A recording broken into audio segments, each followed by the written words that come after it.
Señor presidente, muchas gracias por recibirnos en su casa y quiero aprovechar el contexto de esta entrevista para hablarle de un tema del cual están hablando muchos colombianos. Este encuentro estaba programado para el jueves, Sí. pero ese día fue cancelado por razones de salud, por una razón de salud y por eso lo estamos haciendo hoy sábado. ¿Cuál es esa razón de salud que permanentemente lo obliga a cancelar sus compromisos, presidente? No, nada grave y no es lo mismo siempre. Eh, Al principio era pura experiencia de mi equipo, porque se volvía como una maquinita. Eso me ha pasado muchas veces. Cuando extraños te hacen tu agenda, Ajá. y no yo, que cualquiera normalmente, pues yo voy a hacer esto y esto y esto. Pero ya es Eh, difícil siendo presidente sí, hacerlo usted mismo. ya hace tiempo me ocurre. Por ejemplo, cuando voy a las giras internacionales, entonces equipos extraños empiezan y es como si no durmieras, ¿cierto? Es como a exprimir al máximo. Eso es entendible porque es usar al máximo la oportunidad que no se repite siempre. Entonces, al principio era sábado, domingo, y hay un momento en que uno dice no. Y yo más, porque yo necesito mis equilibrios. Y el cansancio permanente es un mal consejero. Digamos, si usted se excede,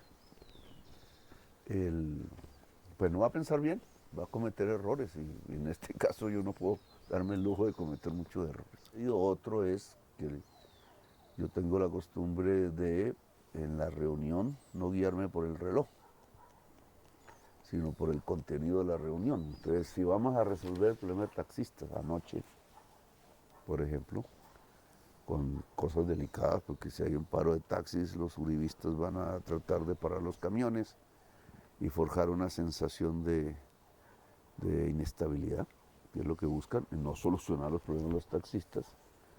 Pero yo no digo, no, tenemos una hora, porque yo no sé. De hecho, estuvimos como hasta las 10, más o menos. O sea, fueron unos 3 horas hablando. Y si hay que había otra cita, pues claro, se llama, ¿no? Se llama, ¿no? Ahora no puedo, vamos a llegar más tarde, o no se puede. Entonces la prensa entonces va diciendo, o sea, el presidente no llegó, no, la suspendimos. Es diferente. Teníamos, entonces digamos, esa reunión, solo por poner un ejemplo de los muchísimos, porque entonces yo quiero que la reunión lleve a la conclusión. A veces hablamos demasiado, pero prefiero que una reunión no sea simplemente el evento en donde pudieron encontrarse con el presidente y punto, Sí. sino que encontrándose con el presidente se logró unos caminos de construcción de algún tipo de solución. Eso pasa y eso rompe las agendas Sí. hechas con criterio occidental.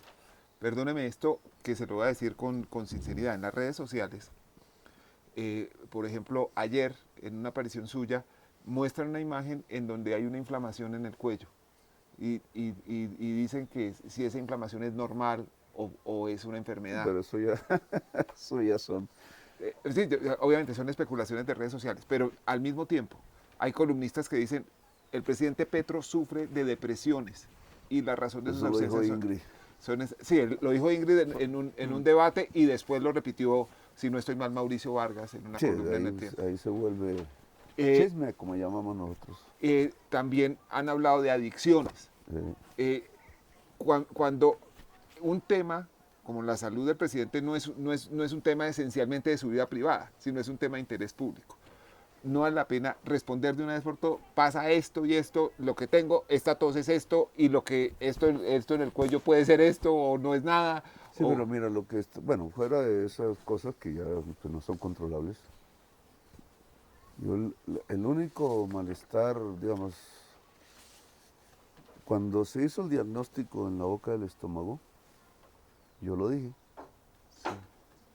Me pareció Era candidato. me parece, sí, yo no me acuerdo, fue hace Candidato, unos sí. años, era congresista al menos. Era congresista. Yo lo dije, me pareció que había que decirlo, porque además pues me asusté. Dije, miércoles, aquí, y eso fue por coincidencia porque estaba en Cuba. Y ellos decidieron examinarme y vieron en sus exámenes un carcinoma, fue como lo llamaron en la boca. Y yo lo dije. Ese fue un error mortal, porque yo que lo digo, y no sé por qué, entonces empezó sistemáticamente en la prensa, Patricia Llano, yo, Vicky, etcétera, como a decir que estaba diciendo mentiras. ¿Cuál intención? Y entonces empezaron con eso, con una historia. Yo, ¿para qué voy a decir mentiras de una cosa de esa? O sea, para que crean más en mí, ¿para qué? Pero era la narrativa, yo le llamo el relato, ¿cierto? Que empezó a construirse sin fundamento. Porque lo que yo quise hacer después fue regresar, estábamos en tiempos de COVID, con la dificultad que todo eso tenía, pero bueno, regresar y hacerme aquí un examen para segunda opinión. En el segundo examen, entonces apareció una cosa que yo no quise hacer de esos escándalos ni nada, pero el médico que me ve, X, no quiero mencionarlo, habla con otro por teléfono, Sí. diciendo, ¿y este señor qué querrá que nosotros digamos que tiene cáncer o que una cosa desobligante conmigo? Que yo simplemente fui a mirarme a ver que me diga qué tengo. Y cualquier cosa que me hubiera dicho la hubiera creído, además. Sí, No, y además una y ruptura de la ética profesional porque él sí, no porque tiene que eso, eso es una ruptura de la ley. Y eso sale en la prensa. O sea, ¿cómo diablos? O sea, alguien grabó la conversación o y quizás mandó un entonces la mensaje de volvieron. voz. O lo que sea. Bueno, no entendí mucho, pero todo eso fue un mismo episodio. Y yo simplemente era un paciente que quería saber si tenía cáncer o no, como cualquier otro, en una cosa que hubiera sido grave. Y todo eso se desarrolló en la prensa hasta el punto que me tocó publicar las cosas esas, las hojas clínicas, poner el embajador de Colombia en Cuba, que era del gobierno de Duque, Era Corso que también. es Corso, porque tanto fue la cosa que yo me lo llevé cuando me hicieron la intervención quirúrgica para que viera la intervención quirúrgica. Como un testigo me tocó.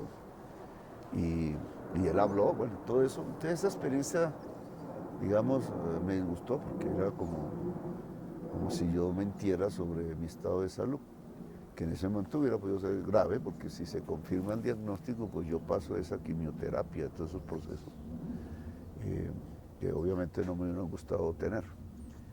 Hasta ahora, porque tengo que vigilarme, yo he sufrido ahí una operación quirúrgica, una alimentación que tengo que tomar. Si me descuido de la alimentación, pues no es nada agradable. Es un ardor feo, digamos. Pero entonces yo prefiero todos estos elementos, digamos, yo, ¿por qué tengo que estar vigilado?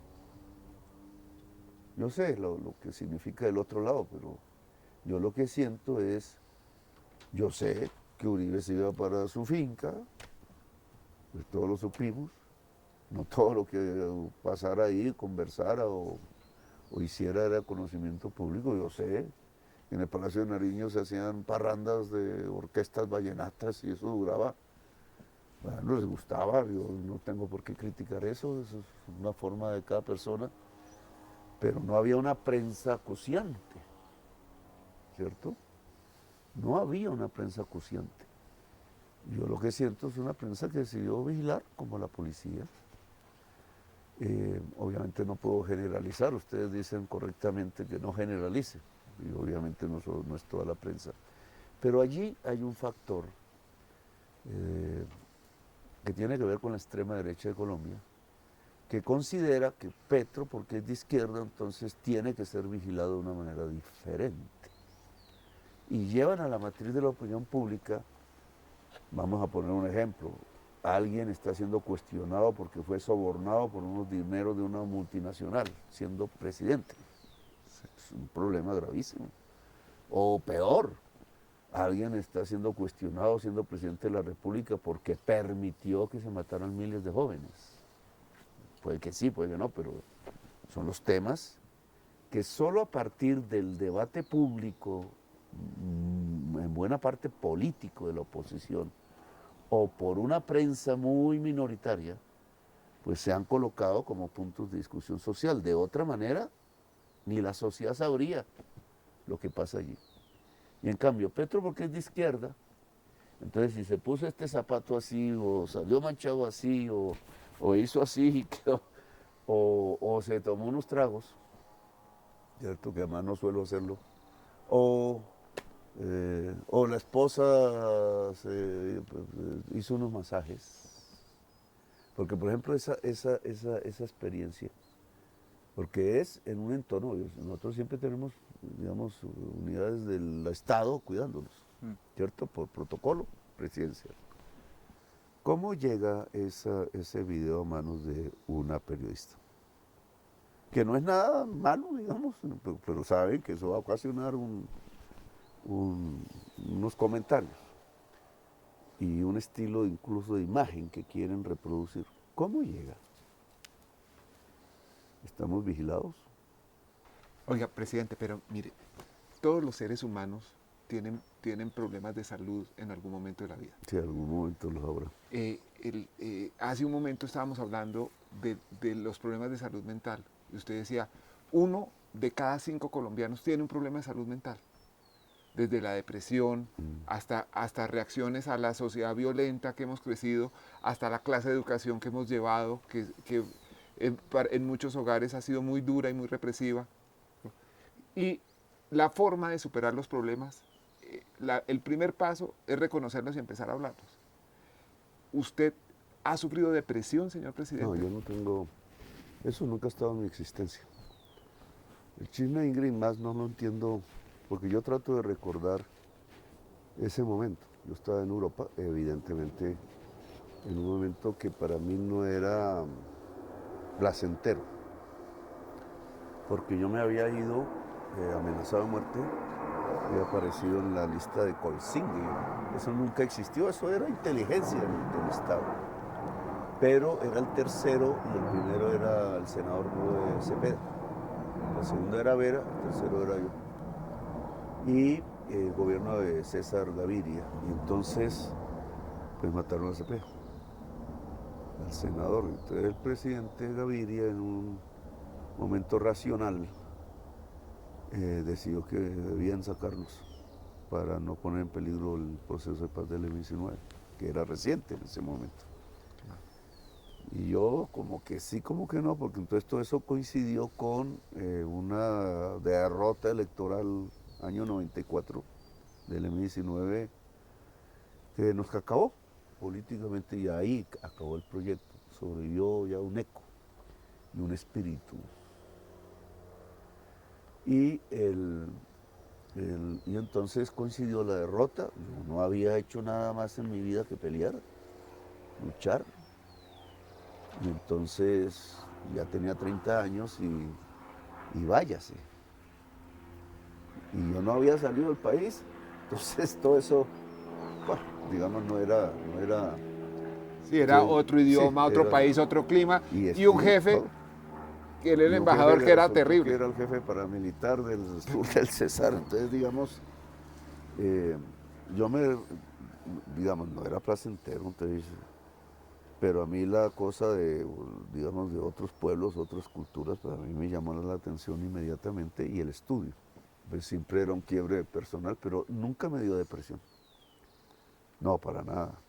Yo lo que hice fue irme a la universidad que había ahí, la Leuvaina, y meterme a estudiar entre los jóvenes. Yo era un poquito menos joven, y ver las nuevas ideas. Y llegaron, había toda una discusión ahí planteada que tenía que ver con el reequilibrio con la naturaleza y otro tipo de sistemas económicos que lo permitieran.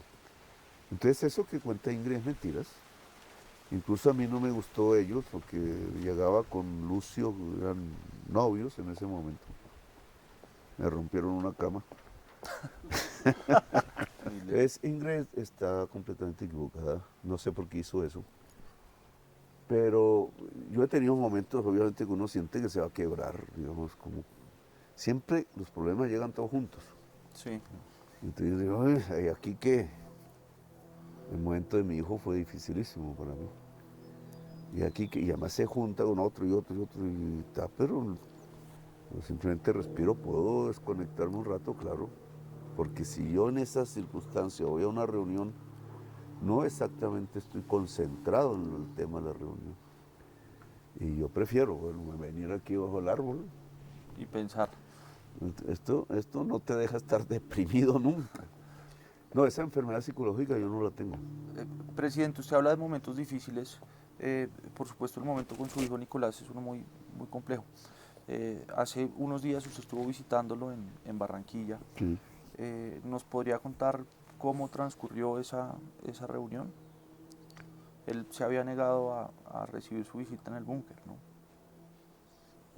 Ahí hay un mundo más raro del que yo no quiero hablar porque lo prometí. Ujú.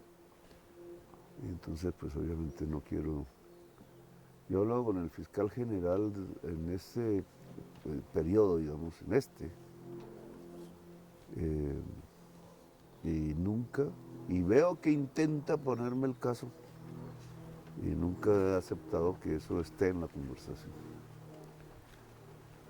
Porque no quiero, no me parece bien. Pero obviamente eso fue llevando a que la posición oficial entonces también se vuelve una posición familiar. Y él se fue resintiendo y es un momento que para él, cualquiera que hayan sido esas circunstancias, yo a veces me pongo en su, bueno, si a mí me hubiera pasado algo así, o sea, me enamoro, me caso y mi amor me traiciona. Así ya haya desaparecido el sentimiento, pero me parece terrible. ¿Cómo puede, en un sentimiento donde hubo amor, así desaparezca, cómo se puede volver en su contrario? Pues sí, esa es la realidad, pero vivir una experiencia así debe ser muy difícil. Yo, pues me pongo yo en ese lugar. ¿Y usted siente que eso mismo podía estar pasando en la relación padre-hijo de alguna manera? Sí, claro, porque como lo dije, es el único hijo mío que realmente se ha metido en política electoral. Porque al final todos tenemos ideas políticas, pero eh, digamos es el que escogió eso. No fue por mí, yo nunca lo incentivé. Y bueno, entonces eso me llevó a hacer campaña, a hacer las cosas que hay que hacer en elecciones, con relativo éxito. Pero digamos, el episodio tiene truculencias.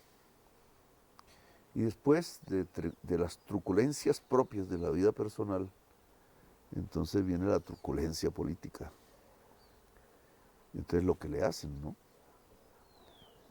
Entonces si el fiscal lo invita al búnker a dar la declaración o el paso jurídico, no pasa nada diferente que va. ¿Por qué hicieron todo eso? Porque era el hijo del presidente. O sea, es por mí, no es por él o por ella o por las personas que están ahí vinculadas. Es por mí. Y entonces yo estoy produciendo unos daños, etcétera. Digamos, no es un episodio fácil. Ahí hay algo más. Hay algo más. Yo siento que las personas que están detrás de la estrategia de ver que Petro es un delincuente, el presidente, entonces cómo tumban, porque pues fallan, porque yo no estoy metido en eso. No me interesa. A mí no me interesa enriquecerme con la presidencia. Esta casa que me la han criticado muchas veces, pues, y que me gusta porque me permite estar junto a los árboles, se acaba de construir en el 2011. Con un crédito que me ha costado sangre a través de todo este tiempo. Como la mayoría de los colombianos. Sí. Y estuve a punto de perderla. El manco ahí sí tuvo como un momento de caridad. Pero ¿Qué banco porque era, yo creo que le dio presidente? temor de embargarle ¿Qué la banco? casa ¿Qué banco? Compatria. Colpatria. Pero, digamos, y se acabó en el 2011, es decir, un año antes de ser alcalde, cuando nunca había manejado dineros públicos. Entonces, y es lo que tengo, no tengo más. No me gusta manejar, olvidé manejar por principio político. Y entonces ya no me subo a un carro, no me interesan los carros, ni las motos, ni las marcas. Y después de ser presidente, ahí pues va a ser una situación que tengo que pensar porque pues no quiero ser un viejo cansón. Claro. Entonces, ya, entonces no me interesa. Ahí ya no voy a tener el problema que tuve a la salida de la alcaldía, que fue crítico. Y es que se bloqueó todo. O sea, ahí el sistema demostró lo que es. Entonces me querían llevar preso. Eso es algo que quiero saber. ¿Cómo era que estaban haciendo? Yo lo intuyo, pero un macaco acaba de confesarlo. No sabía que el paramilitarismo estaba metido en esa intención. Siempre se lo atribuía a la dirigencia de Cambio Radical. A Germán Vargas Lleras particularmente. Pues es que la línea de Néstor Humberto Martínez, ¿cómo llega a ser el fiscal general? Él es militante de Cambio Radical. Néstor Humberto Martínez. Y el vicepresidente pues está al lado del presidente. Yo estoy convencido que le vendieron a Santos el que estuviera en la terna, algo que yo estoy viviendo ahorita, lo estoy viviendo en estos mismos días, la terna, ser fiscal. Sí, y usted mete a una amiga de Néstor Humberto Martínez en la terna. Sí, pero yo no sé, yo tengo la impresión de Amparo Cerón, porque las tres son, yo no las conozco personalmente. A ninguna A de ellas. ninguna. Son fiscales de carrera. Sí, yo las conozco a través de mi investigación en la época de los debates del paramilitarismo y uno ahí conoce talantes. Entonces todas esas mujeres más otra gente, porque ahí hay varias gente de la fiscalía que tuvo que salir exiliada al Canadá. Parte de la información tuve que recogerla en el Canadá en un frío de menos 40 grados centígrados. Ahí sí casi me da una depresión. Y yo no sabía que había que caminar por debajo de las calles y fue una experiencia, bueno, que no la repetiré. Y esa gente fue gente valiente, muy valiente. Y no han sido reconocidos porque las fiscalías, en este caso la Luis Camilo Osorio, que fue mi primer debate, que yo dije que la cúpula estaba vinculada al paramilitarismo. Y era una noticia tan grande que eso nadie me la creyó. Pero eso fue lo que me dio mi investigación. Y después confesaron, o sea, es cierto. O sea, la fiscalía en buena parte del tiempo ha sido un instrumento para proteger el crimen. Es decir, lo contrario de su función para lo cual se creó. O sea, su razón de ser. Eso es lo que he descubierto, digamos, y ahora no soy yo, digamos, hay muchas, pero es el instrumento preferido de las organizaciones criminales para guarecerse. Pero ahí dentro hay mucha gente muy valiente, porque ese es un mundo de decenas de miles de personas. Sí. Entonces hay gente valiente, y hay gente que ha dado peleas y ha asumido las consecuencias de eso. Hay gente que ha dado peleas en un momento y en otro momento no las ha dado. Sí, pero que eso tiene que ver con los talantes humanos. Yo no puedo... Pero digamos, hay evidencias de la cercanía de la señora Cerón con Néstor Humberto Martínez y de declaraciones de personas que dicen que Néstor Humberto Martínez manejaba la investigación de la Fiscalía sobre el caso de Brecht para amparar a sus amigos y a quienes habían sido sus clientes Pero como usted sabe abogados. que yo hice el debate de Odebrecht. Nadie lo ha estudiado más que usted. Sí, yo estudié eso hasta donde alcancé, digamos, claro. Bueno, y ahora han salido... Y Néstor Humberto saboteó el debate a través de Paloma Valencia. Lo hizo con inteligencia. Él es astuto, él es un hombre inteligente, no es cualquier rival. Es un personaje fascinante. Sí, sí, porque tiene inteligencia, ha estudiado, no estoy hablando de un ignorante. La realidad es que, bueno, el debate dijo lo que sabemos hoy. Era el abogado de Sarmiento, llegó a ser también de Odebrecht en las asociaciones, les hizo vueltas, ¿cierto? Les consiguió el contrato de estabilidad jurídica, donde hubo un soborno por más de 3 millones de dólares y una ganancia obviamente para el grupo. Como funcionario les dio la ampliación de la Ruta del Sol 2, que es donde se originó la segunda corrupción. Sí, de Porque la hubo vía una primera Ocaña. en el gobierno Uribe.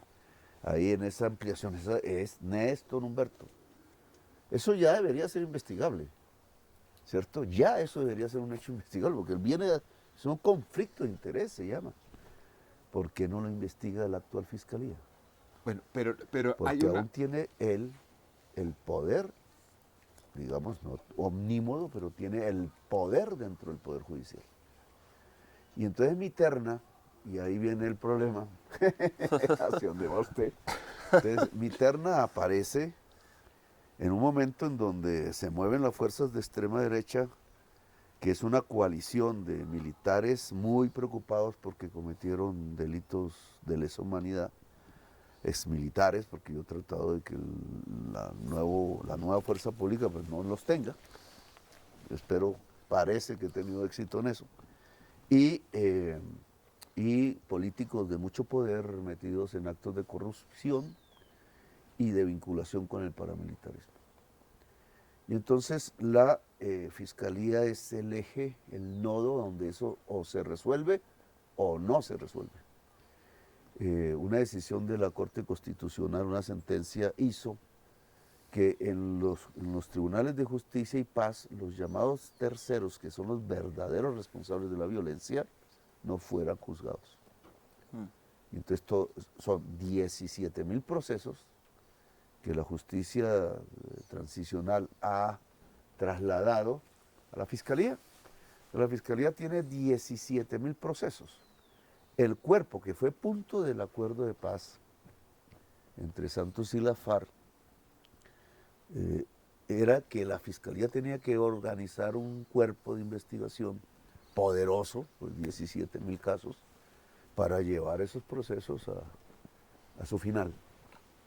Hay 3 funcionarios al frente de los procesos. Eso se llama sistema de observación, eso tiene un nombre ahí de los que se inventan. ¿Qué es lo que están haciendo?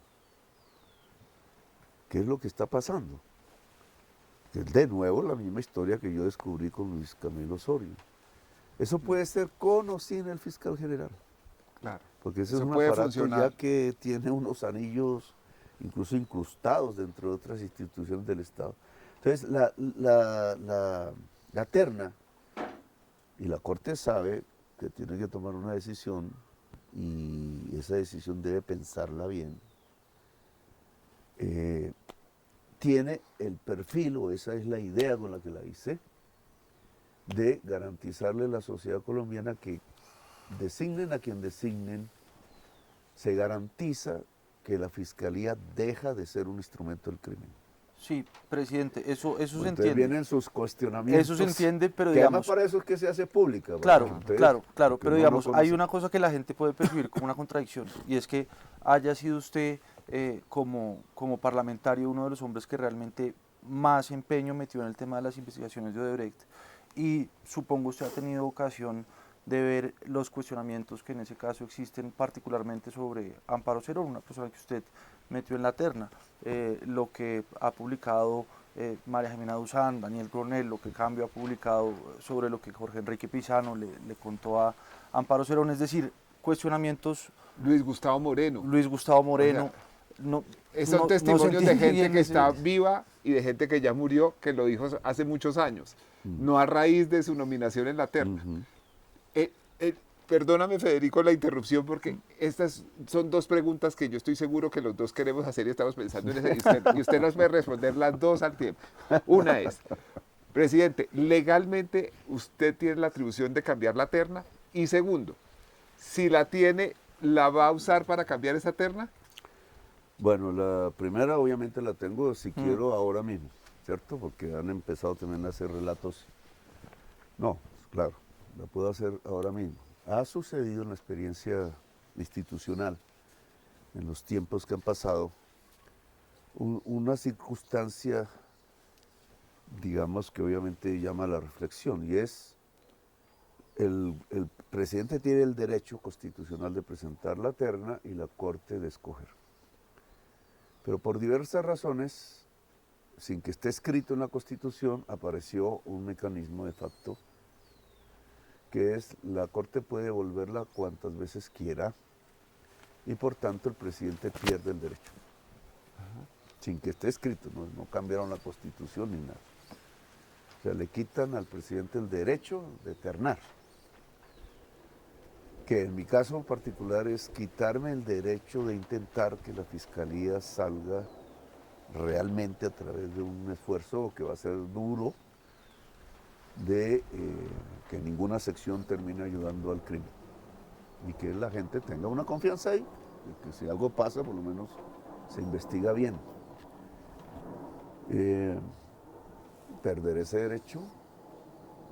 Pero, presidente, O la sea, verdad es que no se porque el presidente por primera vez es de izquierda y sobre todo. se la devolvieron a Uribe. Se la devolvieron a Uribe Que no era muchas tan de veces. izquierda. Y solo porque queremos hacer, digamos, una recuperación institucional de eso. Que a mí no me yo no tengo ni idea Pero- si esas señoras son de izquierda, de derecha, de No, nada. no, presidente, Ni pero siquiera les pregunté. el ambiente que uno percibe, se lo digo como reportero, no, ninguna otra condición, que uno percibe en la Corte Suprema de Justicia no es que le quieran devolver la terna a usted hoy. No sé si eso va a cambiar Sí, pues en eso unos días, pero son discusiones colectivas. son discusiones colectivas, pero nosotros para nuestro trabajo tenemos que hablar con magistrados, tenemos que enterarnos de los ambientes, y no pareciera que existiera un ambiente, por lo menos hostil Sí, no, hacia sí. su terna. Ni ha habido con ninguna corte en lo que llevo el gobierno un ambiente hostil. Ha habido malinterpretaciones Sí, de aquí y de allá, pero digamos, no existe, y ese fue un... entonces no le van a devolver la terna. En cambio, Si sí no hay se un la van a ambiente- devolver, Yo tengo que garantizar que toda la terna, cualquiera sea que vaya a ser, elegible. sea elegible. Porque hoy Entonces, sí hay un presidente. ambiente de la más opcionada, le cuento. Entonces, presidente, Yo he Usted- tomado nota de sus investigaciones. yo le agradezco mucho, presidente, y le agradecería más que me respondiera la pregunta. ¿La va a devolver? No, estamos en la reflexión porque hay otros elementos que quiero ver en Ok. este momento. Que no tienen que ver con la Corte ni conmigo, digamos, que somos los protagonistas de ese hecho, sino con lo que empieza a moverse. Claro. Que usted es reportero y también le llegan las informaciones porque tiene que poner el oído, Sí. pero yo también tengo que poner el oído. Entonces, ¿cómo se están moviendo quienes pueden ser afectados en este momento? ¿Qué están tratando de hacer? Sí, usted ¿Cierto? da una señal clara. Dice, yo aquí estoy nominando a 3 mujeres. 3 mujeres que han sido fiscales, que han tenido que ver con la administración de tienen justicia. experiencia. Ninguna de ellas ha sido funcionaria mía, ha sido amiga mía, ha sido abogada mía. Lo que estoy diciendo es que la fiscalía debe ser independiente del Poder Ejecutivo. Ese es el mensaje que usted quiere dar en la terna. Y además dice, que el fiscal no tiene que guardarle la espalda al presidente porque el presidente no tiene por qué temer de eso. desde la nominación, dice, y si necesitan nombrar un fiscal ad hoc para temas que incluyan familiares míos, nómbrenlo. O sea, usted está dando todas esas garantías. Pero resulta que en la nominación se le va a un nombre que ha producido, digamos, interés por la actuación concreta en el caso de Brecht, que se volvió a poner de moda. Ahora seguramente vamos a hablar más de eso. Y usted dice, yo sé que tengo la posibilidad de cambiarla. Y dice, podría cambiarla hasta el momento de la elección. Ese momento de la elección todavía no se va a producir, parece, de manera tan rápida. ¿Usted quiere dejar pasar más tiempo, presidente, antes de tomar esa decisión? ¿Piensa que el paso del tiempo puede solucionar digamos, la condición de una de las ternadas? No, obviamente el tiempo no soluciona lo que ya se produjo antes, pero estoy esperando unas reacciones. ¿O está esperando que ella sea la que renuncie, presidente?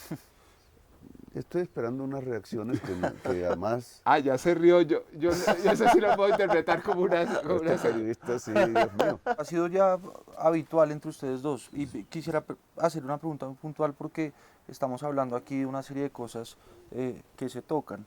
La presentación de la terna, que se da en los días en los que usted estaba, o que el país estaba concentrado en el tema de la captura de Nicolás, y pues sus tensiones con el fiscal Barbosa. ¿Usted cómo se enteró de la captura de Nicolás? ¿La fiscalía le informó por cortesía institucional Yo sabía que eso iba a ocurrir? el proceso tenía que ir mal, porque obviamente ahí se está diciendo está confesando.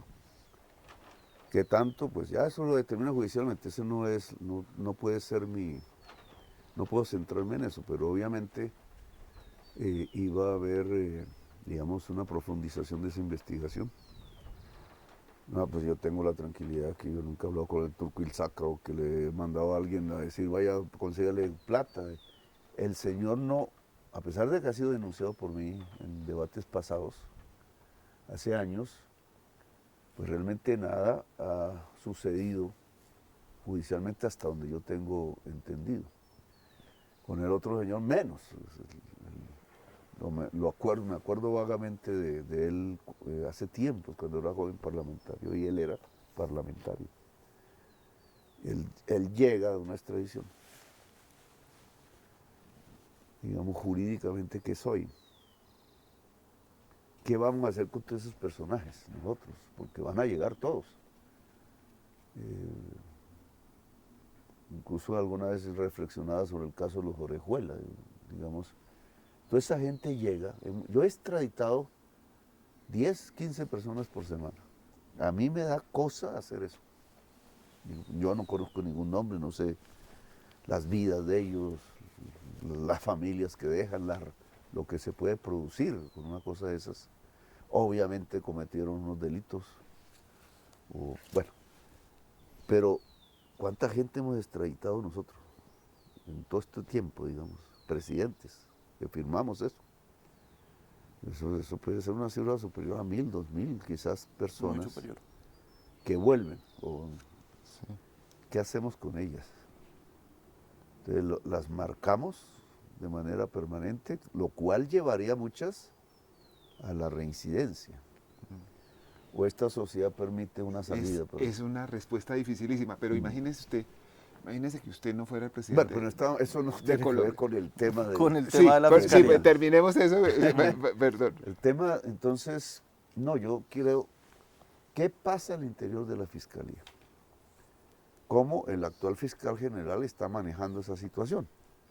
Porque igual que sobre mí caen las presiones y sobre los magistrados van a caer cualquier cantidad de presiones, sobre él tiene que haber una enorme cantidad de presiones hoy, de gente preocupada por lo que yo voy a hacer. Diciéndolo, impídalo, haga algo. Él cómo maneja la situación, no he hablado con él de eso. Pero sé que hay unos grandes movimientos al interior de la fiscalía. Pero usted dice que él trata de meterle el tema y que usted... No, el tema de mi hijo, lo que pasa es que eso no lo permito porque eso no puede ser tema de una negociación. Ahí sí me estaría rindiendo yo. ¿Y él, usted ha Mi sentido hijo, que se lo sugiere como una negociación? No, presidente? nada, no. Él, si no es evitar que puede lleguen ser por razones humanas, ¿no? Está hablando con el papá, pero no dejo que ese tema aparezca. No puede estar. Mi hijo tendrá su mecanismo de defensa, tendrá ahí sus instrumentos, los abogados, no sé qué dirán, no sé si en todo ese proceso truculento que hubo, que lo sufrí, pero no dije nada, pero fue truculento. Se produjeron hechos violatorios, digamos. Nada. Y no quiero pronunciarme públicamente sobre eso, digamos, no quiero entrar a las honduras de ese tipo de proceso. Lo visité obviamente como papá. También fui vigilado en el tema. Para el presidente es difícil esconderse con el tamaño de su esquema de seguridad. Yo también puedo hacerlo, pero pues, tampoco era... Sí, usted tiene experiencia de Sí. caleta. Hacer clandestino. Sí. Oye, presidente, cuando su hijo fue capturado, usted citó a los dos abogados defensores de su hijo, a los abogados Juan Trujillo y David Telequi. ¿Cuál era el propósito de esa cita?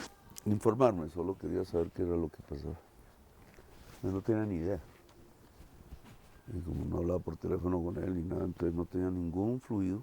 Y como se hizo público los abogados y hablaron, etcétera, entonces dije, bueno, ¿qué pasa? Quiero que le digan al presidente qué pasa ahí, cuál es la situación. Sobre todo la intención de llevarme a implicarme, pues eso fue evidente. En la prensa, etcétera. Esa reunión, presidente, la organizó Laura Sarabia, su exfuncionaria, que para ese momento ya no trabajaba en el gobierno. ¿Ella sigue trabajando para usted o existe hoy una posibilidad de que ella por donde regrese al gobierno? Tampoco tenía los teléfonos. Sé que un amigo mío los propuso, pero fue después, si no le pregunto a mi amigo. y fue a mi casa. Y entonces yo pregunté a varios, ¿quién tiene los teléfonos de esos señores? ¿Quién? Entonces, quiero que el que tenga, que pueda comunicarse, que me gustaría hablar con ellos, punto. Entonces Vladimir, la gente de mi oficina, todos buscaron.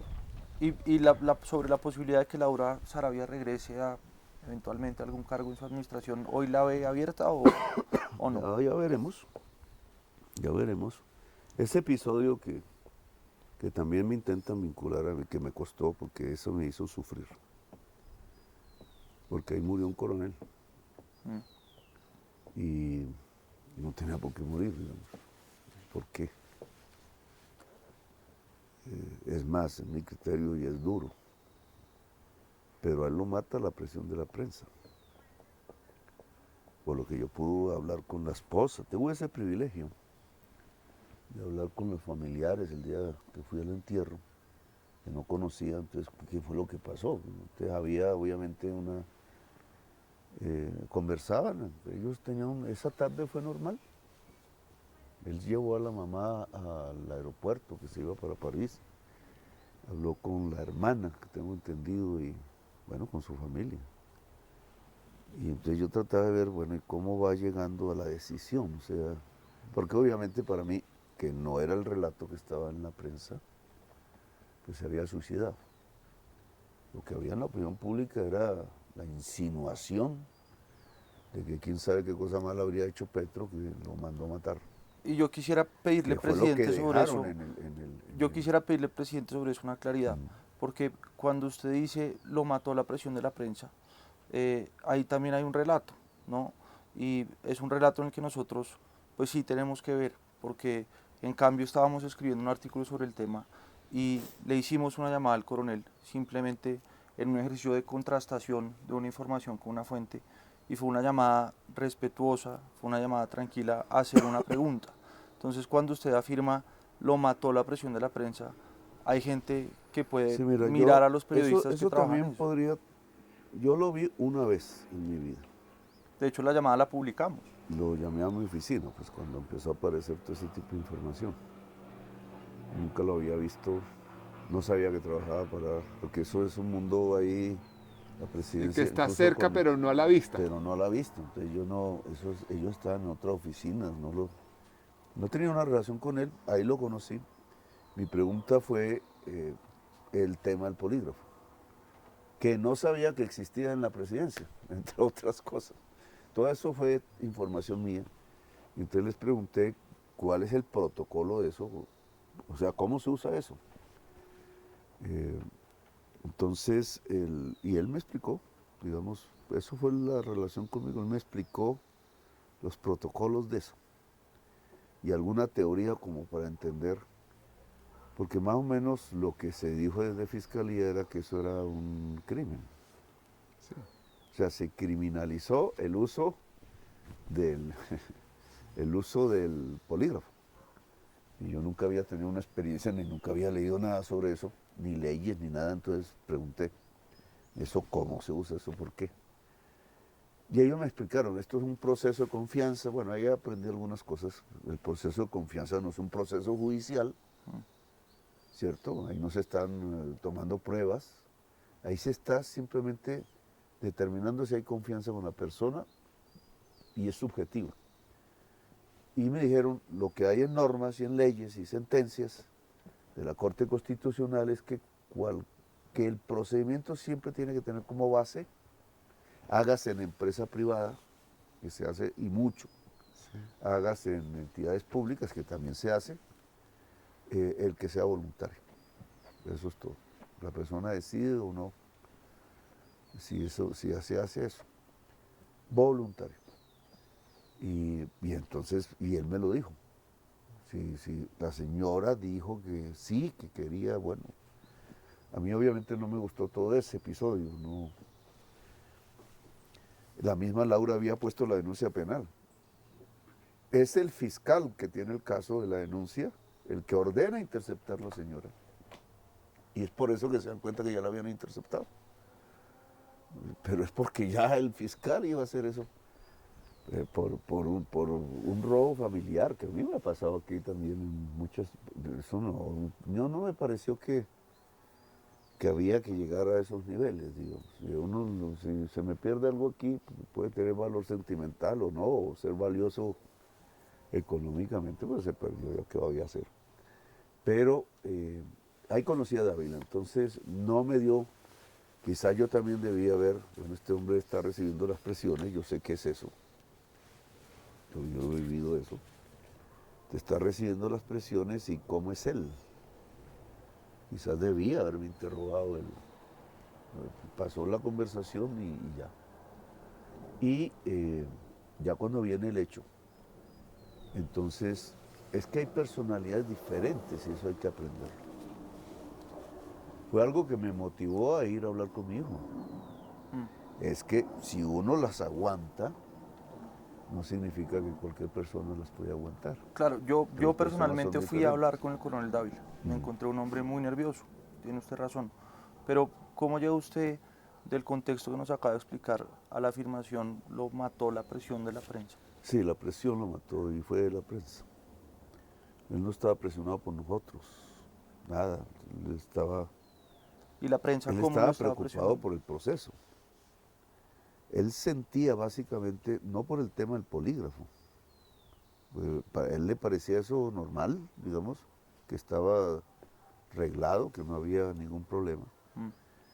Que siendo voluntaria la presencia de la señora, no había el problema, digamos. Él, digamos, estaba preocupado era por la interceptación, Así es. que obviamente sí era otro tema diferente. Y yo no conozco bien los pormenores de eso. He visto informes de contrainteligencia, que no sé qué tan firmes serán. Me da la impresión que la DIJÍN hace algo que dentro de ellos es una práctica normal, pero que no lo Que es. es ilegal, pero que es casi que habitual. Que es habitual porque usan procesos, incluso hasta para averiguar qué hace el amante, cosas de ese estilo. Entonces Bueno, pues por eso está presa una exdirectiva de la Fiscalía. se les hace tan fácil eso y no hay medio, o sea, en la Fiscalía como que no hay una barrera que impida hacerlo, que Sí. eso debería ser ya un tema. Que entonces no midieron lo que podía sobrevenir.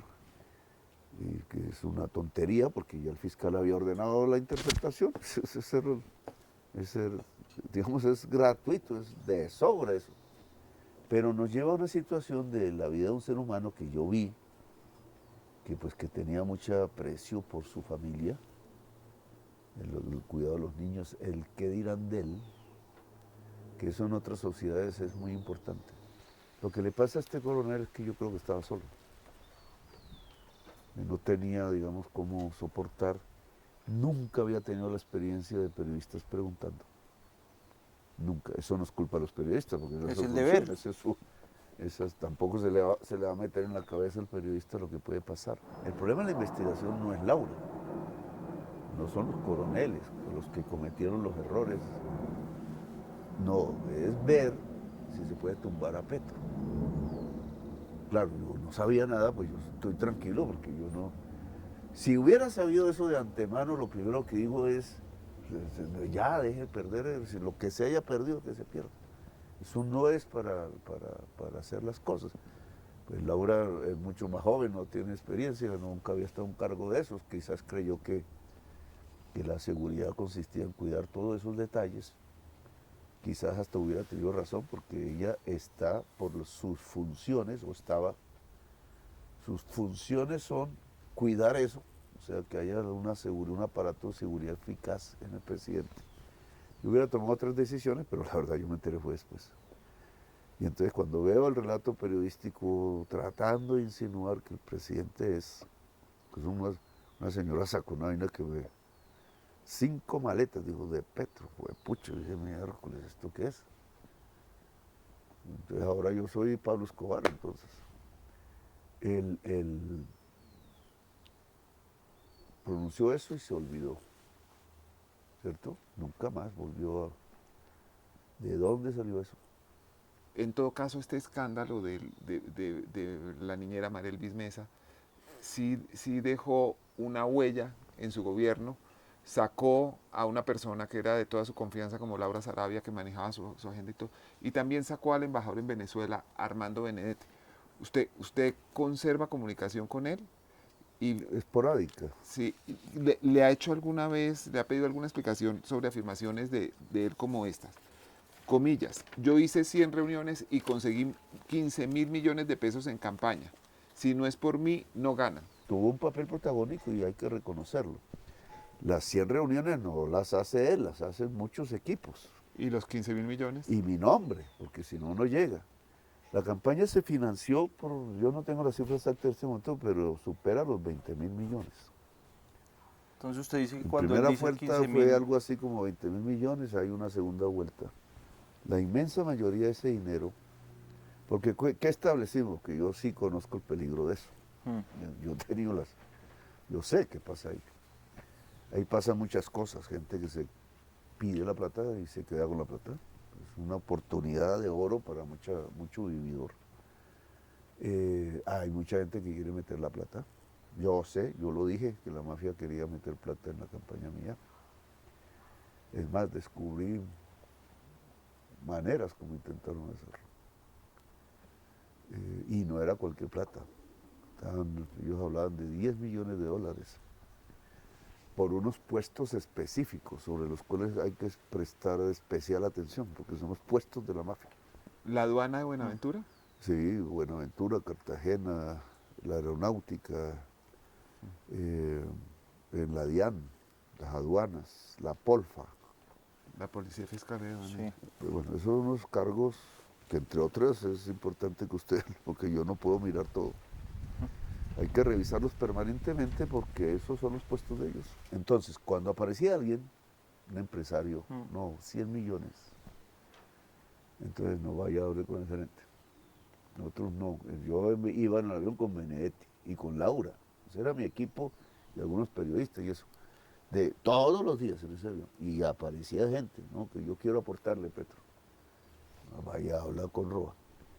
Benedetti pudo mucha gente decirle, yo voy a aportarle. Él tenía, y lo sabe, y lo hizo, no vaya a hablar con Roa, porque ese era el protocolo.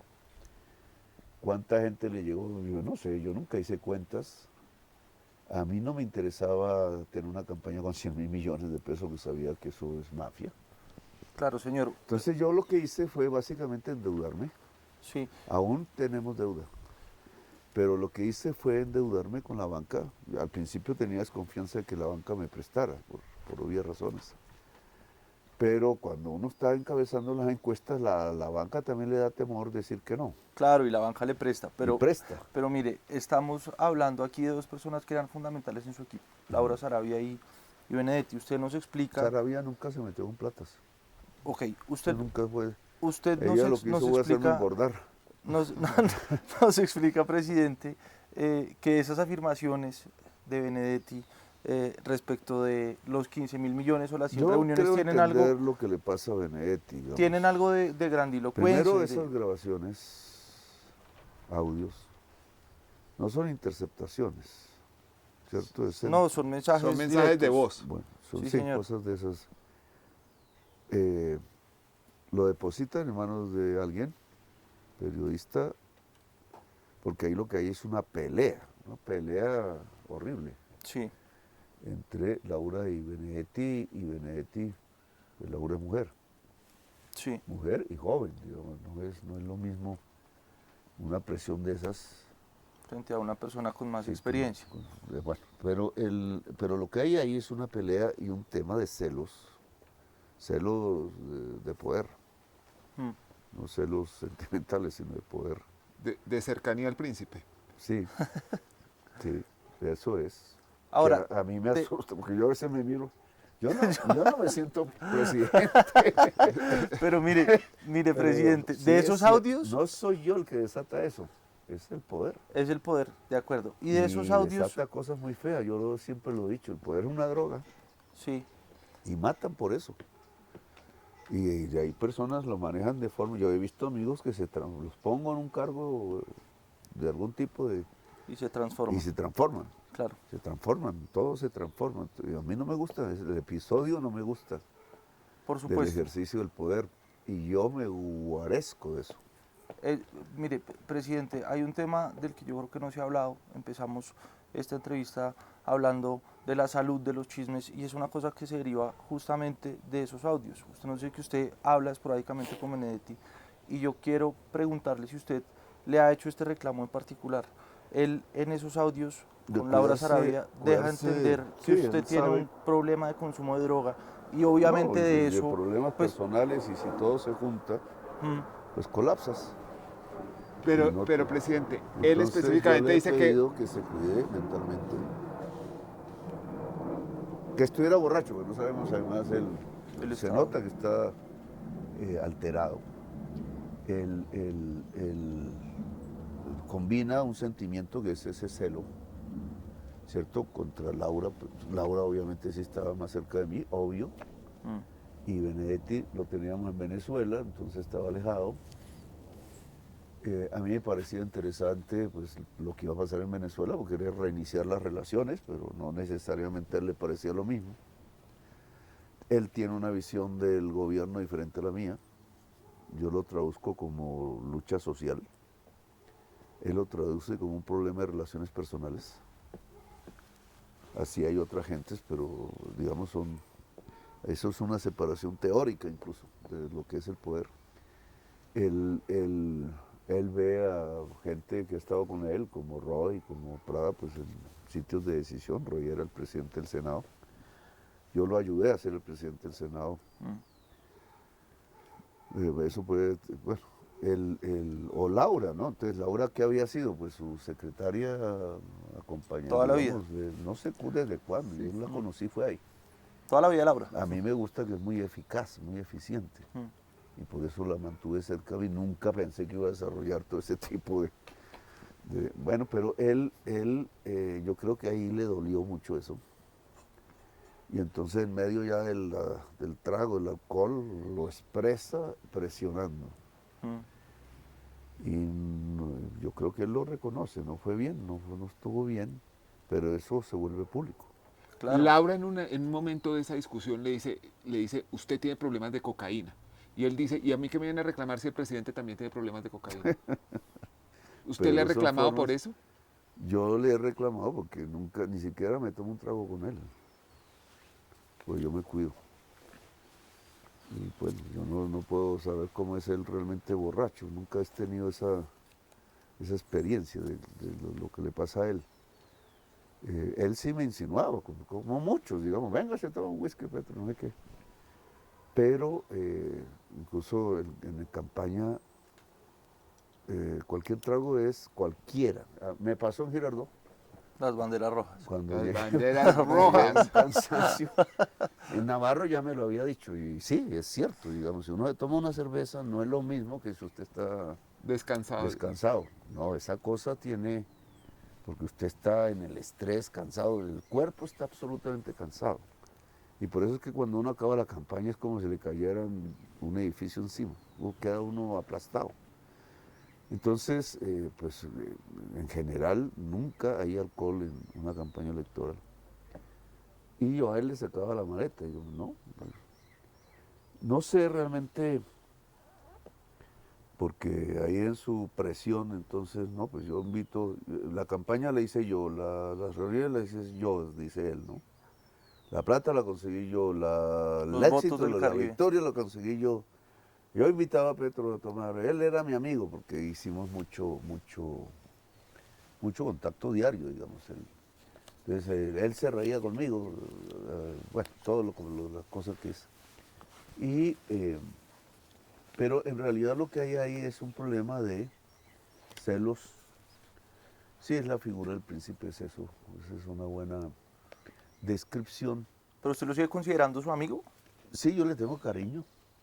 Lo que hizo ahí en esa conversación nos puso en manos de nuestros rivales, porque entonces todo el mundo va a buscar los 15.000 millones.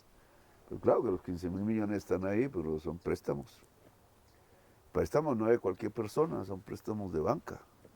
De los Y Gilinski. hay aportes. presidente. nosotros nos prestó Bancolombia y su rival. Y su rival de Bancolombia, ¿no? Mío. Esas son peleas de ellos, pero digamos, me prestó, hasta donde yo me acuerdo, me prestó Confiar, que siempre me ha dado la mano en las primeras de cambio, porque no me presta la banca así de primeras. Confiar en una cooperativa antioqueña. Me prestó Bancolombia y me prestó Sudameris, creo, no estoy muy seguro. Y en el escenario electoral, presidente, se ha mencionado también el nombre de Euclides Torres. ¿Cuál es su Sí, relación pero con Euclides Torres? él está... Yo conozco a Euclides también por Benedetti, porque tampoco lo conocía. Lo vi 2, 3 veces. Él ayuda es antes de la campaña. Nos ayuda en algo, en algunas cosas, en la pre-campaña, mi esposa, algo así. No es... Con dinero. No es... No, con cosas... Por ejemplo, necesitábamos hacer un viaje en la costa y él pues puso el carro. Son como ayudas en especie. Sí, pero no en la campaña, porque es que en la campaña, ya cuando yo soy candidato, que eso tiene una fecha exacta, entonces hay que abrir los libros, hay unas normas, lo que yo estudié fue en la consulta. Entonces cuando empezamos la campaña, lo primero que hacemos es el préstamo. Y es lo primero que hace el gerente. Pero sí parece que hubiera una cercanía especial porque, por ejemplo, ahí está el video usted celebra con un grupo muy cercano de personas en su casa cuando gana la elección presidencial y todo, y ahí sale el señor Euclides Torres. Llega mucha gente. No, Ahí, lo que pasa es que su casa no es el Campín, ahí, no, sí, no cabe pero tanta todo el gente mundo tampoco. sabía, porque esa cosa, apenas ganamos, yo me aislé en mi cuarto, puse los noticieros. Y Es para cuando mirar llega las tendencias Antonella fue lo y primero, entra. es cuando llega Antonella. Entonces, yo ya sabía, porque uno sabe manejar los números esos. Cuando la tendencia se invierte, dije, me metí en un problema. Presidente, volviendo al tema de Odebrecht, que creo que faltan algunas cosas por mencionar. En esa entrega de información del Grupo Aval al gobierno de Estados Unidos, a la Comisión de Valores y al Departamento de Justicia, se ha hablado del funcionario colombiano número 3, del Colombian Official 3, un miembro del gobierno Santos, por la época, que habría recibido un soborno de 3.4 millones de dólares de Aval y de Odebrecht. ¿Usted sabe algo de eso? ¿Conoce cuál A puede mí ser la solo identidad de me esa persona? coincide, porque en la investigación que hago, que entrevisto a este señor de la ANI, de la Agencia Nacional de Infraestructura, que colocan como chivo expiatorio, Andrade. Andrade, yo lo visito. Ahí me enteré que estaba siendo seguido, porque al otro día Néstor Humberto dijo que yo había visitado a Andrade. Toda la investigación en Colombia ha desentrañado más o menos el engranaje entre el contratista y los intermediarios del contratista, pero ahí para.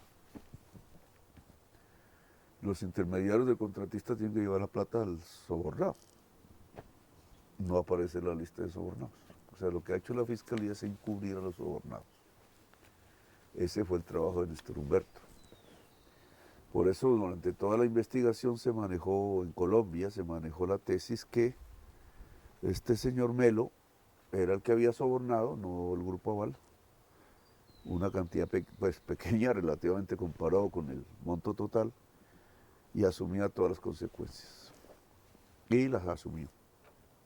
Y lo condenaron, etcétera. Bueno, esa era una maniobra de protección del Grupo Aval, que el mismo Grupo Aval desmonta sin dejar de decir que el único que sobornó fue Melo, solo que le monta una cantidad más grande y ahí entonces alguien miente.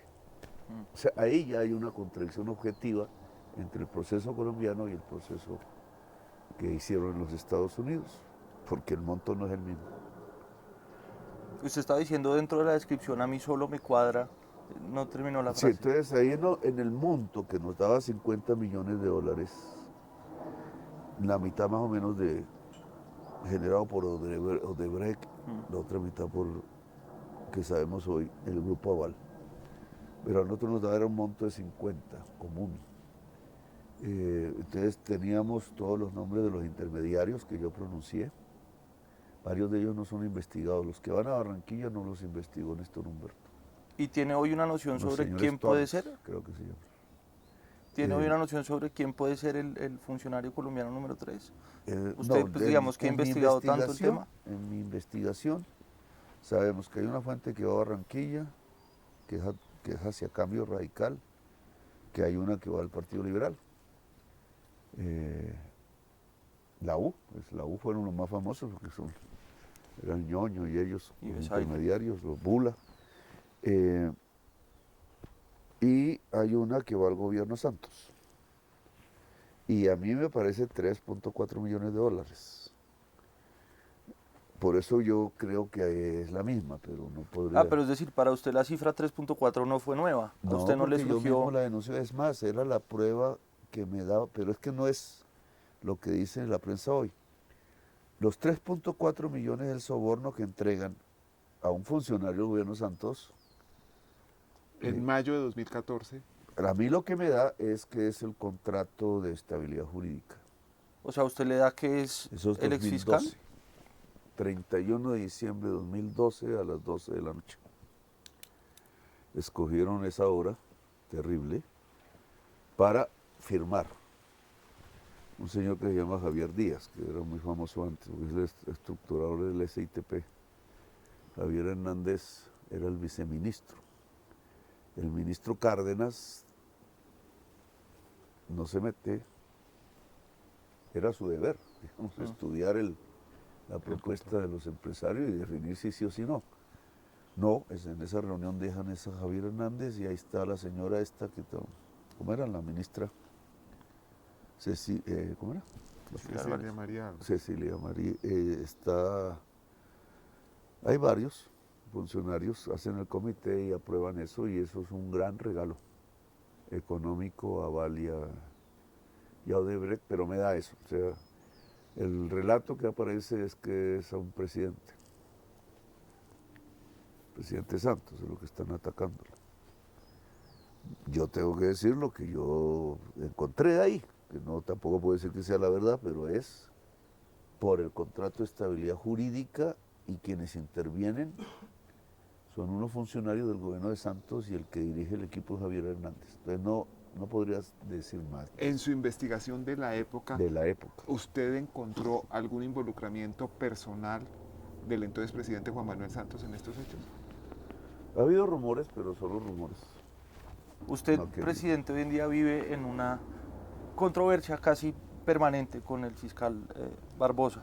Nos está diciendo hoy que él tiene ahí unos elementos que no investiga. Hay quienes ven al fiscal actuando más como un candidato presidencial que como un fiscal general de la nación. La controversia más reciente que tuvieron fue por cuenta de si existió o no existió un plan del ELN para atentar contra la vida del fiscal. Según la información que usted tiene a su disposición, ¿existió ese plan o no? Mira, a mí me llegó meses antes de eso, meses. Entonces hay que colocar el tema del ELN como en una línea cronológica, pues obviamente el ELN estaba en guerra con nosotros. Sí. ¿Cierto? Y hay un momento en que por un acuerdo la guerra cesa. Definitivamente aún no. ¿Cierto? Ese es el proceso de negociaciones. Y hay que colocar esa fecha. Entonces, en algún momento antes de esa fecha, la gente que trabaja en inteligencia conmigo llega y hace una reunión conmigo sobre unas informaciones que nada tienen que ver con atentados, sino con más o menos el descubrimiento de los activos económicos del ELN. Y tiene una fuente y menciona a unas personas de ese grupo. Y me piden autorización para desatar los procesos que tendrían que ser llevados a la fiscalía, porque es la fiscalía la que hace la extinción de dominio. Y yo digo que sí. Yo estoy en Brasil, precisamente en el día de la tormenta, en medio de la tormenta. Entonces llega una llamada de allá de Bogotá, y el fiscal le cuenta a Vladimir, que está al lado mío, que ha recibido la información de que hay un atentado contra él. Y entonces Vladimir me dice, y inmediatamente refuerzan la seguridad. Y es la indicación que doy desde Brasil. Inmediatamente que se reúna con el ministro de Defensa y cuadren la forma de fortalecer la seguridad. Es por prevención, no porque yo sepa si es o no. Y ellos se reúnen con la cúpula militar. Entonces allí, pues acuerdan, y eso pasa ese día. Al otro día, Danilo Rueda da unas declaraciones, él está tratando de defender, ya lo ha acordado, entonces hay que también entenderlo. Esto puede ser antes, puede ser cierto, puede que no, había que hacer un examen de eso. Pues, si es después del acuerdo, es una ruptura del cese al fuego. Y hay un comité de verificación, bueno, hay un protocolo que seguir. Lo primero es que hay que defender la vida de las personas que puedan estar en peligro, y eso fue la orden que di. Al fiscal no le gustaron las declaraciones de Danilo. Y entonces al siguiente día hay una tormenta política. Yo ya estoy en Bogotá. Siento que es un ataque que no es, porque yo había acordado con el fiscal, primero que no nos atacábamos y segundo que, pues, que le fortalecíamos la seguridad, que no iba a haber. Y hay una tormenta y después el señalamiento en la ANDI que nos señala de corruptos, que eso ya no lo puedo aceptar. ¿Cierto? Es decir, Pero no se puede descartar que sí haya existido que no se un puede plan, descartar. un plan para atentar contra el fiscal. claro, Es eso que, no se puede descartar. presidente, hace un tiempo, usted hablando con nosotros, nos dijo lo siguiente. Si yo quisiera acabar las GPS, ¿sabe qué hago? No presento el proyecto. Dejo que pase lo que está pasando. Y les demora un poquito los pagos. Y entonces, eso es un dominó. ¿de Que qué? me gustaría no, que eso iba a pasar, dije. Sí, Independientemente de mis gustos. Que el sistema de EPS, que ya se ha demostrado que esto no es la primera vez, es como un dominó. Chuchuchu, dijo ¿Cierto? usted. Un ¿sabes? dominó, una va tumbando a la otra. ¿Por qué? Porque cuando una quiebra, y el 80% han quebrado, es que no es ni siquiera una minoría, es el 80% de las EPS, como para no darse cuenta que algo pasa. Entonces, cuando quiebra una, los afiliados de esa pasan a otra, que designa el gobierno. Y así ha sido con el 80%, o sea, el 80% de los afiliados estaban en otras EPS. Y ahora están en las actuales, que ya son un pequeño número. Cualquiera, nosotros ya tenemos 7 intervenidas de esas que quedan. Esos afiliados que aún los estamos manejando nosotros, si no hay reforma a la salud, pasan a las EPS existentes. Podrían pasar a Colsanitas.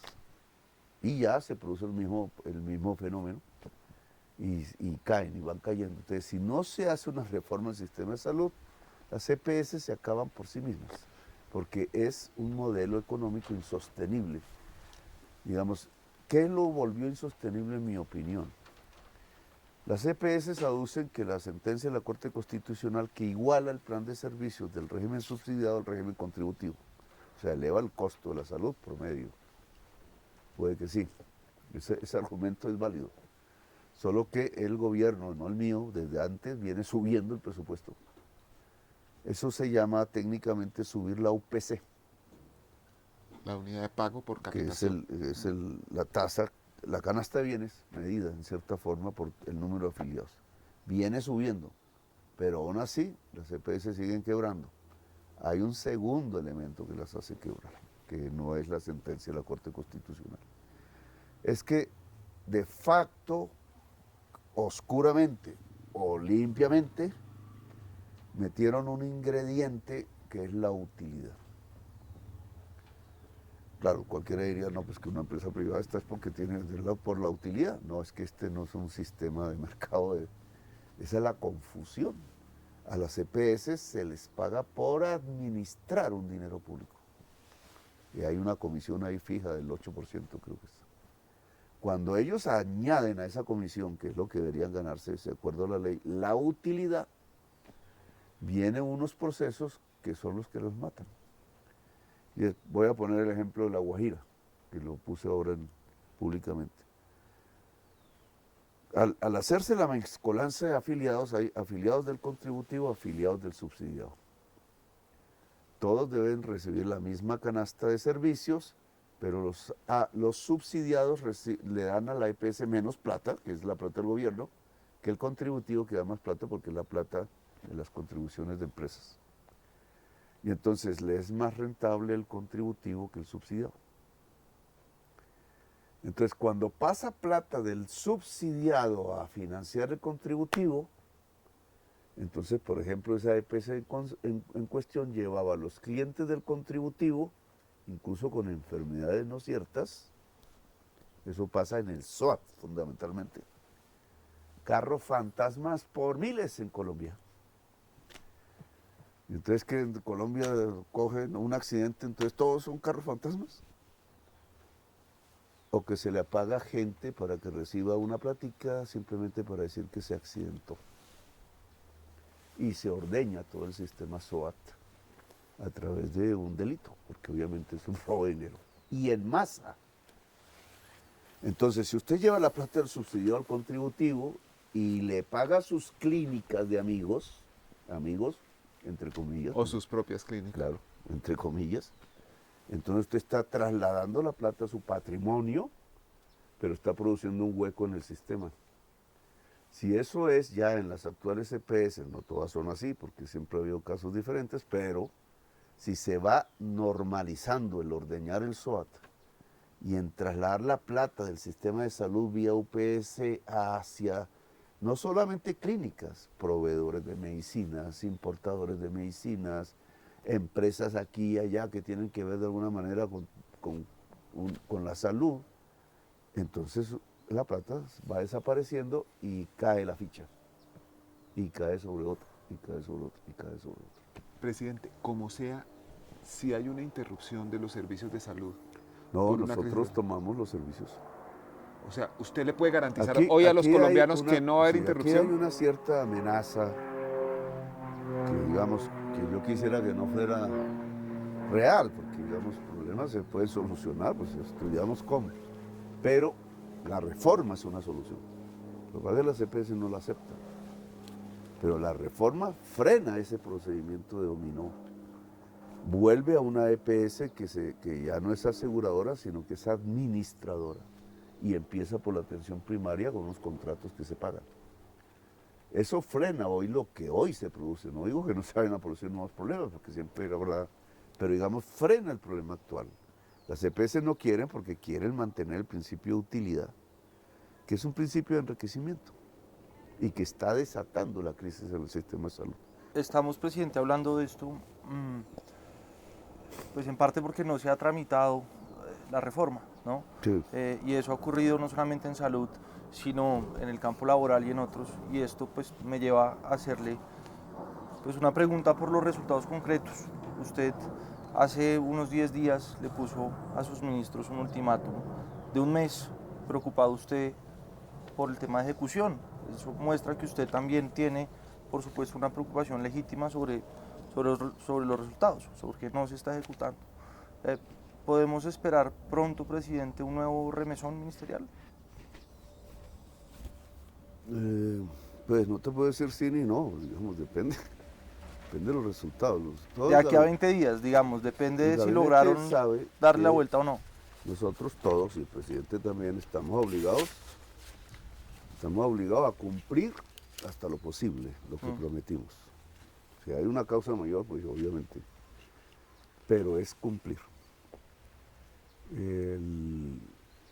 Hay temores, hay miedos, hay inercias y hay enemistades dentro del Estado. Claro.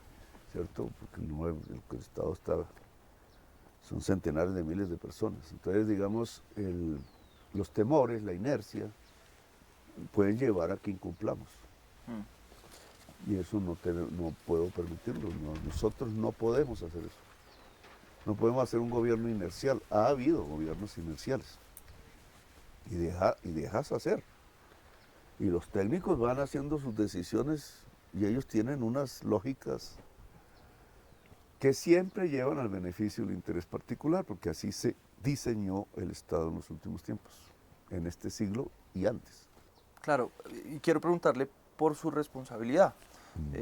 Usted en su gobierno ha tenido una rotación grande, ha sacado 11 o 12 ministros de Hacienda, de Educación, digamos, todo Colombia conoce los cambios en ese sentido. Y pues por supuesto ejecutar es una labor de las personas que componen su equipo, pero ¿cuál es su responsabilidad, presidente, en la falta de ejecución o de golpe de resultados más concretos a este punto del gobierno? No, pues es que no hay que confundir. Nosotros estamos ejecutando como los demás gobiernos. O sea, no hay una baja ejecución, eso es mentira. Es decir, su preocupación es que siempre ha sido muy baja y la ciudad tendría que ser más alta. Mi preocupación es que tiene, en los últimos 5 años, el único año que superó el porcentaje de ejecución que tenemos hoy fue el 2015. Claro, digo, la ejecución Los es un tema últimos años, presupuestal, claro, pero los resultados también son políticos. Una frase que es manejable desde el punto de vista de la oposición. Y entonces no es que el gobierno no está ejecutando mentiras, el gobierno de Duque ejecutó menos que lo que nosotros llevamos para el periodo. Y el de Santos tuvo un año que fue mejor, que es el 2015, y los demás no fueron mejores. No, no está pasando nada normal, desde el punto de vista de lo que ha pasado en Colombia. ¿Usted siente que en usted algo está faltando a la hora de articular el gobierno de una manera Bueno, más? el gobierno es un paquete, eso no es mío. Ajá, El gobierno es un paquidermo. ok. Usted ha tenido la experiencia de arrastrar un elefante, pues eso es. Y haces aquí remiendas y se abrió el hueco allá y las peleas humanas, porque Sí, todo eso se da, todo eso se va cruzando, las cosas externas, pero internamente eso es un paquidermo. Por ejemplo, yo quiero que los fondos del presupuesto, o sea, la plata del gobierno, que está ahí guardada en bancos, ¿cierto? Mientras se va gastando está guardada en bancos. El Banco de la República, eso debería estar guardado en el Banco de Agrario. ¿Qué cambiaría eso? Que el Banco Agrario tendría mucha capacidad de crédito. Ya, eso sería un hecho fundamental para una reactivación económica.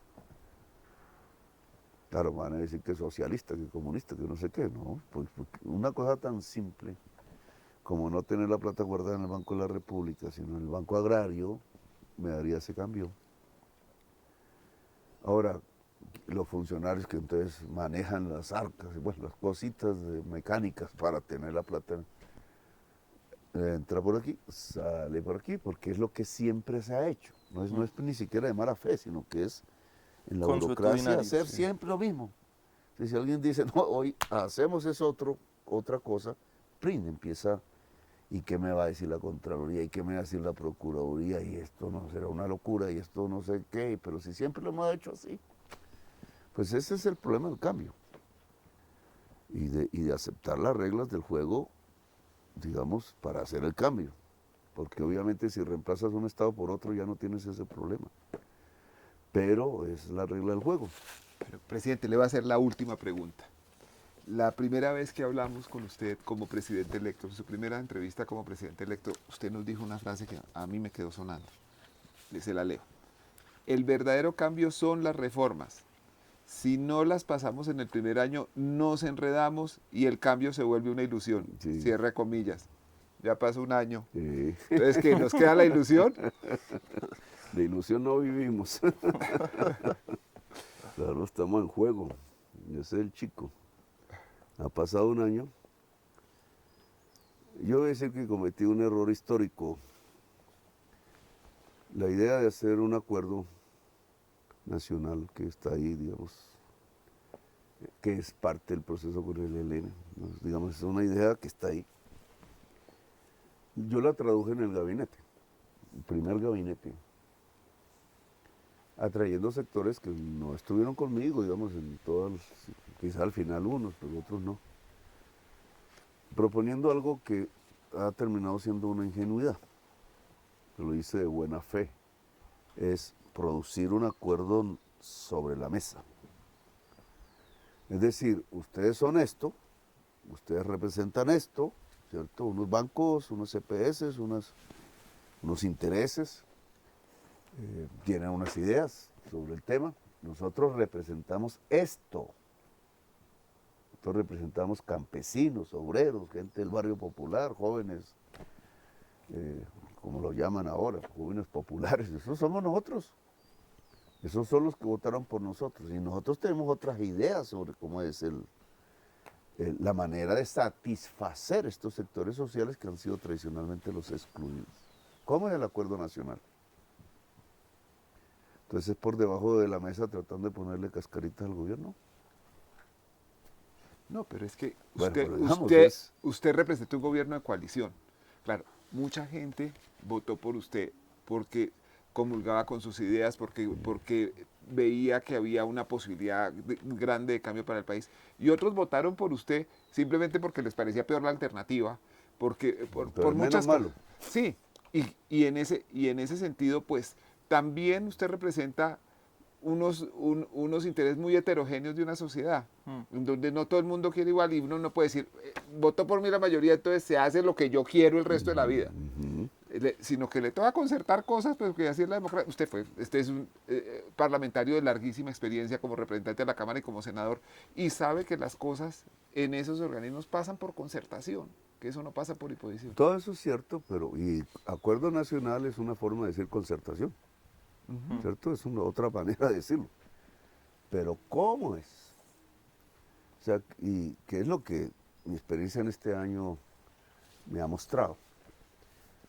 Entonces, unos sectores sociales que creen, sectores sociales con sus representantes, que creen que el acuerdo nacional consiste en que sigan las cosas igual. Y que entonces al gobierno se le haga más o menos una pirueta extraña en donde no pueda hacer transformaciones. ¿Qué va a hacer usted cuando no entre esta plata de los hidrocarburos, no entre del carbón y el petróleo y todavía no haya empezado la de la agricultura y la del turismo? Esa es la transición. Si no somos capaces nos volvemos más pobres. Y obviamente más conflictos y más cosas que suceden en una sociedad así. Y por tanto hay que ser capaces. Y esa capacidad tiene que ver con actos audaces. Que un poco lo que me preocupa del Estado es que no es capaz de la audacia. Pero sí tiene que ver actos, digamos, cosas que pudiéramos hacer. Claro que podemos hacer hidrógeno verde en La Guajira. Y con Ecopetrol, digamos, no es un imposible. Ya. Pues con los tiempos que hay que hacer un proyecto de esos, pero podemos. Y tenemos el puerto ahí, tenemos las energías limpias ahí, el potencial, tenemos las empresas, tenemos el capital. Presidente, muchas gracias. Bueno, Señor Muchísimas presidente, por muchas habernos gracias. recibido. Federico. y Muchas Daniel. gracias. Ay, ay, ay. ¿Qué saldrá? Vamos a ver, presidente.